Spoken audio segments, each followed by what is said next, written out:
Hello, everyone. Welcome to the 5 Minutes Podcast. Today, I like to go back and reinforce that there is no one-size-fits-all solution. You know, in life, we love, and many times we are trapped by, I would say, articles or by authors or by consultants, always pointing, there is one magic solution. Apply that and your project will be successful, your team will be happy, your company will thrive. You know, it's not as simple as we would love it happen. So most of the time, the solutions are complex, the scenario is complex, and it's not easy for us to find a very simple tool or a very simple method that is able to address everything.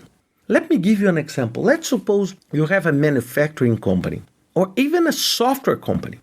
You should not believe that, one approach to project management will solve. Don't think that, for example, Microsoft or Google only use one type of method or one type of tool for every single project, because this is not true. And this is not what happened. And this is a brutal simplification of reality. So what is, for me, critically important? I mentioned this many times. Your company or your PMO or your project delivery approach must have a set of principles.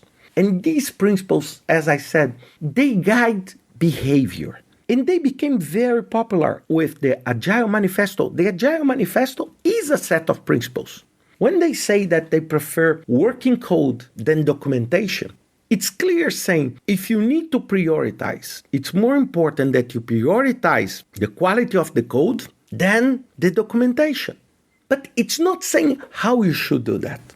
The PMBOK 7th edition with the 12 principles, Prince2, the 7 principles of Prince2, they are all underlining aspects that aim to guide behavior. I'm not saying that you should use one or another or all of them. You need to have a set of principles in your organization that will guide your approach toward the projects. Your next step is to develop a toolbox. A toolbox, and this is the key of tailoring. You need to have a toolbox that gives you the ability to address the individuality of every single project. For example, this is why I like to study different things. I like to learn tools and techniques. I like to learn methods. It's not because I would say, this method is better than that method. No, I want to say, what is the most suitable method for that specific case? I gave you this example before. Imagine a Swiss Army knife, and you have a knife and a scissor. Both of them, they are tools to help you to cut things, but they have different uses. For example, if you want to cut paper, probably a scissor is better than a knife. But if you want to cut a cable or a rope, it's better that you use a knife. So this is the toolbox concept.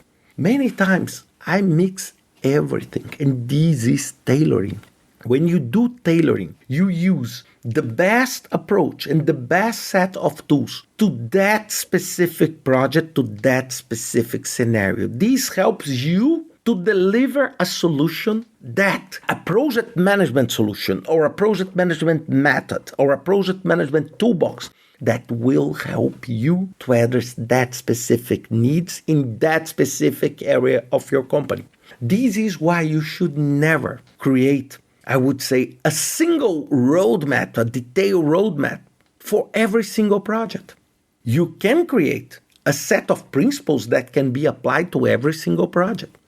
But different projects, they will require and they may require very different roadmaps to go from the idea to the reality.